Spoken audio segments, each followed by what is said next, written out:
నమస్తే, welcome to ఎల్వీటీవీ 24/7 news channel.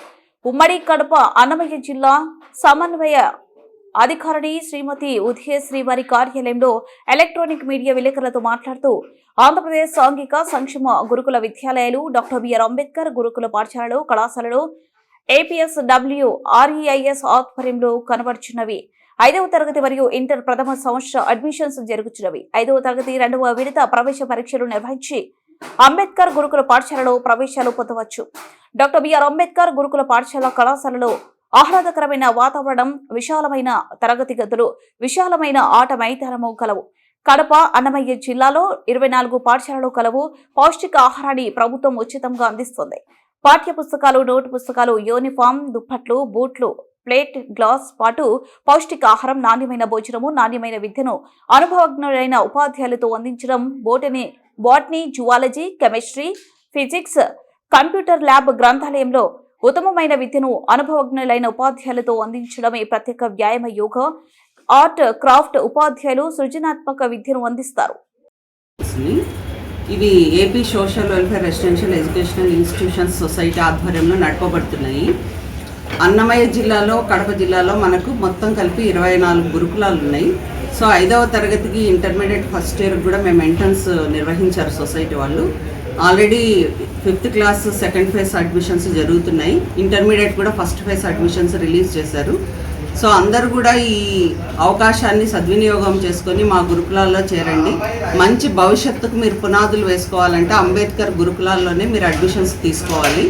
ఇక్కడ మీకు అవసరమైన పౌష్టికాహారం అందజేయబడుతుంది.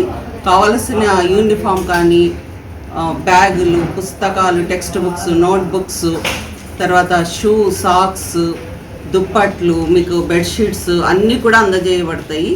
కావాల్సిన మెటీరియల్ అంతా కూడా ఇస్తారు, చదివిస్తారు. అన్ని ల్యాబ్ సౌకర్యాలు కూడా ఉంటాయి. కంప్యూటర్ ల్యాబ్ ఉంది, వొకేషనల్ ల్యాబ్స్ ఉన్నాయి, botany, zoology, physics, chemistry labs ఉన్నాయి, లాంగ్వేజ్ ల్యాబ్స్ ఉన్నాయి. ఈ లాంగ్వేజ్ ల్యాబ్స్ ద్వారా మేము ఇంకా ఇంగ్లీష్ ప్రావీణ్యత అనేది పెంచడానికి ట్రై చేస్తున్నాం. అదేవిధంగా మాతృభాషలో ఏమాత్రం తగ్గకోకుండా తెలుగు కూడా బాగా ఇంప్రూవ్ చేస్తున్నాం. లాంగ్వేజెస్లో ఇంప్రూవ్ చేస్తూ గ్రూప్స్లో కూడా ఇంకా వాళ్ళని మంచిగా ఇంప్రూవ్ చేస్తూ అన్ని స్కూళ్ళలో ఉన్న స్టూడెంట్స్కి కెరీర్ గైడెన్స్ ద్వారా వాళ్ళు ఉన్నతంగా వాళ్ళ జీవితంలో ఎదగడానికి మేము సహాయపడుతున్నాము. IIT NEET కోచింగ్ సెంటర్స్ కూడా మా సొసైటీ వాళ్ళు స్టార్ట్ చేశారు ఆల్రెడీ కూడా. మా స్కూల్స్లో మంచి మెరిట్స్ సాధిస్తే 10th క్లాస్లో, ఇంటర్ ఫస్ట్ ఇయర్లో, సెకండ్ ఇయర్కి మళ్ళీ IIT NEET కోచింగ్ సెంటర్స్లో కూడా మేము జాయిన్ చేస్తాము. సో మా దగ్గర చదువుకున్న స్టూడెంట్స్ చాలామంది సెంట్రల్ యూనివర్సిటీస్లో చదువుతున్నారు, డాక్టర్లు అయినారు, ఇంజనీర్లు అయినారు, మంచి మంచి ప్రభుత్వ ఉద్యోగాల్లో స్థిరపడ్డారు. ఈరోజు మేము ఎక్కడికి వెళ్ళినా కూడా చాలా ఆఫీసుల్లో తహసీల్దార్స్ ఉంటారు, మేడం మీ స్కూల్స్లోనే చదివామని చెప్తున్నారు. ఇంజనీర్లు, మేడం మీ స్కూల్స్లోనే చదివాము, సాంఘిక సంక్షేమ గురుకులాల్లో చదివామని చెప్తున్నారు. హాస్పిటల్కి వెళ్తే స్టూడెంట్స్కి ఏదైనా హెల్త్ ప్రాబ్లమ్స్ వచ్చి నర్సులు, మేడం మీ స్కూల్ స్టూడెంట్సే మేము, మీ అలూమ్ని అంటున్నారు. ఫ్యాకల్టీ అంటే రెగ్యులర్ రిక్రూట్మెంట్స్ లేకపోవడం వలన కొంత ఎక్కువ పార్ట్ టైం టీచర్స్ తోటి నడుస్తున్నాయి స్కూల్స్. ఇప్పుడు DSC ద్వారా రెగ్యులర్ రిక్రూట్మెంట్ జరిగితే TGTలు అందరు వస్తారు రెగ్యులర్స్గా. ఇప్పుడైతే ఎక్కువ శాతం పార్ట్ టైము, తర్వాత కాంట్రాక్ట్, అవుట్ సోర్సింగ్ ద్వారా నడపబడుతున్నాయి. రెగ్యులర్ ఫ్యాకల్టీ 25% ఉన్నారు.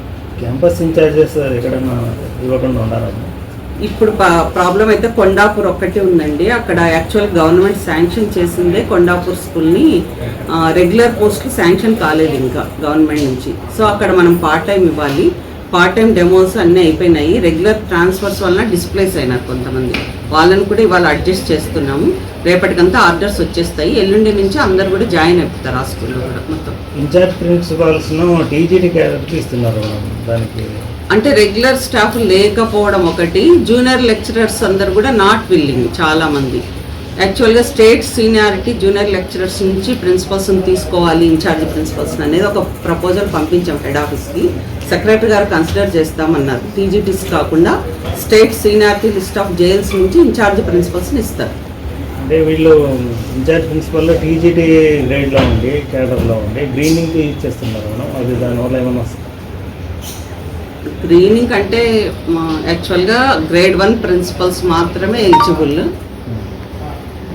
మరి ఇంకా ఇన్ఛార్జ్ ఇచ్చినప్పుడు ఇంకా ఆ పోస్టుకు తగ్గట్టు వాళ్ళు వ్యవహరిస్తున్నారు.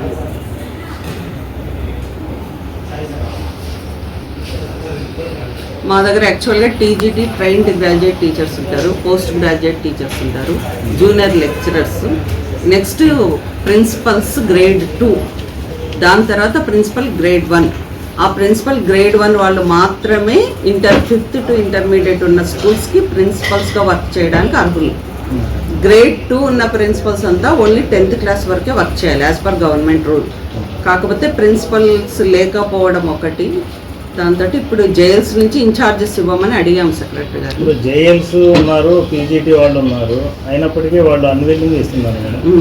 అంటే టీజీటీ వాళ్ళకి ఎందుకు ప్రయారిటీ ఇస్తున్నారు అనేది ప్రయారిటీ ఇవ్వడం లేదు. అన్విల్లింగ్ ఉన్నారు కాబట్టి విల్లింగ్ ఉన్న వాళ్ళకి ఛార్జ్ ఇస్తున్నారు. అన్విల్లింగ్ ఉన్న వాళ్ళు ఏం చేస్తున్నారంటే ఛార్జ్ ఇచ్చినా కూడా మెడికల్ లీవ్ పెట్టి వెళ్ళిపోవడం, హెల్త్ ప్రాబ్లమ్స్, ఫ్యామిలీ ప్రాబ్లమ్స్తో వాళ్ళు అందుకని వాళ్ళు ఇన్ఛార్జ్ తీసుకోవటం లేదు. టీజీటీలోనే ఎక్స్పీరియన్స్డ్ ఉంటే ఇవ్వచ్చు కదా మేడం, 3-4 years పోస్ట్ సర్వీస్ ఉన్న వాళ్ళకే ఇస్తున్నారు. విల్లింగ్ లేకపోవడం వల్ల విల్లింగ్ ఉన్న వాళ్ళకి ఇస్తున్నారు. దానివల్ల కొంచెం అంటే అన్విల్లింగ్ ఇవ్వడం వల్ల ఎస్ఆర్లో ఎంట్రీ అయ్యే అవకాశం ఉంటుంది.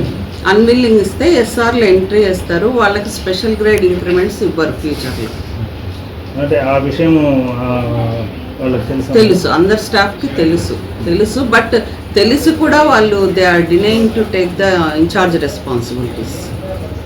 వాళ్ళు even though they are ready to take punishments but not ready to take additional responsibilities due to many reasons.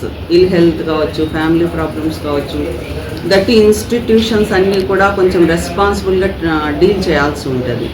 Students తోటి డీల్ చేయడం కదా, వాళ్ళ లైఫ్, వాళ్ళ అకాడమిక్స్ కావచ్చు, పర్సనల్ సెక్యూరిటీ కావచ్చు, ఇవన్నీ అన్ని ప్రాబ్లమ్స్ని, రెస్పాన్సిబిలిటీస్ని టేకప్ చేయడానికి వాళ్ళు దే ఆర్ డినైయింగ్. గతంలో మీరు పనిచేసిన గురుకులాలు ఇక్కడ ఈ ఎస్టోవేల్ జిల్లాలో పనిచేస్తున్న గురుకులాలకు ఏమన్నా అంతరం ఏమన్నా ఉందా? యాక్చువల్గా అయితే నేను 20 ప్లేసెస్లో చేశానండి. 30 years ఆఫ్ సర్వీస్లో సికింద్రాబాద్ చేశాను, తర్వాత మహబూబ్ నగర్, అచ్చంపేట, నారాయణ్ ఖేడ్, గద్వాల్, కర్నూలు, అనంతపూర్, చిత్తూరు, కడప లాస్ట్, ఇట్లా అన్ని జిల్లాలు చేశాను. అనంతపూర్ అంటే చాలా డిమాండ్ ఉంటుంది స్కూల్స్లో. ఇంకా ఇప్పుడున్న స్కూల్స్కి మనం ఒక 4 ఎస్టాబ్లిష్ చేసినా ఫిల్ అవుతాయి. కడప, అన్నమయ్యలో కొంచెం ఎస్సీ పాపులేషన్ తక్కువ ఉండడం వల్లేమో ఇక్కడ అంత డిమాండ్ లేదు స్కూల్స్కి. స్టూడెంట్స్ కొంచెం అడ్మిషన్స్ ఇది చేస్తున్నారు. వాళ్ళకి కొద్దిగా మేము ఎంగ్లైట్ చేసి బాగా మోటివేట్ చేస్తున్నాం, స్కూల్స్ ఇంపార్టెన్స్ చెప్పి కొద్దిగా అడ్మిషన్స్ ఇప్పుడు బాగా ఇంప్రూవ్ అవుతున్నాయి. అంటే సౌకర్యాల పరంగా గురుకులాల్లో ఏమన్నా మౌలిక వసతులు తక్కువ ఉన్నాయా మేడం?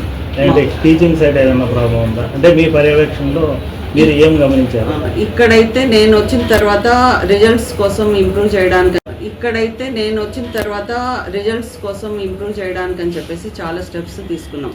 వైస్ ప్రిన్సిపల్స్ తోటి మీటింగ్స్ పెట్టడం, సబ్జెక్ట్ టీచర్స్ మీటింగ్స్, కరెక్ట్గా ఒక స్ట్రాటజీ రూపొందించుకొని రిజల్ట్స్ ఇంప్రూవ్ చేయడం, ఇవన్నీ చేశాము.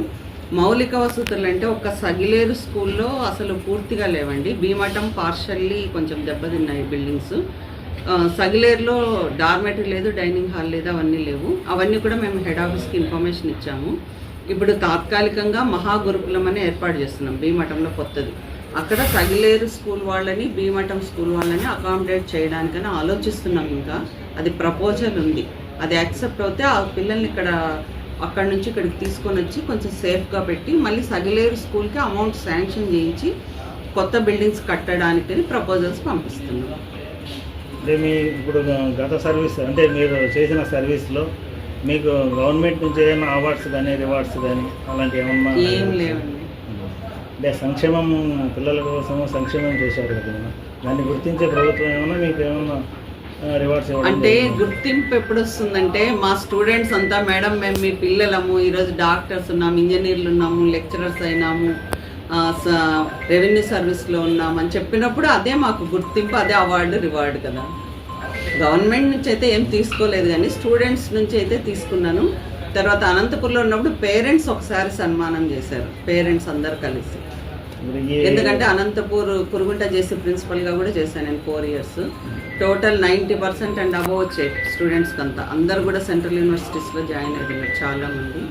అప్పుడు పేరెంట్స్ సన్మానం చేశారు.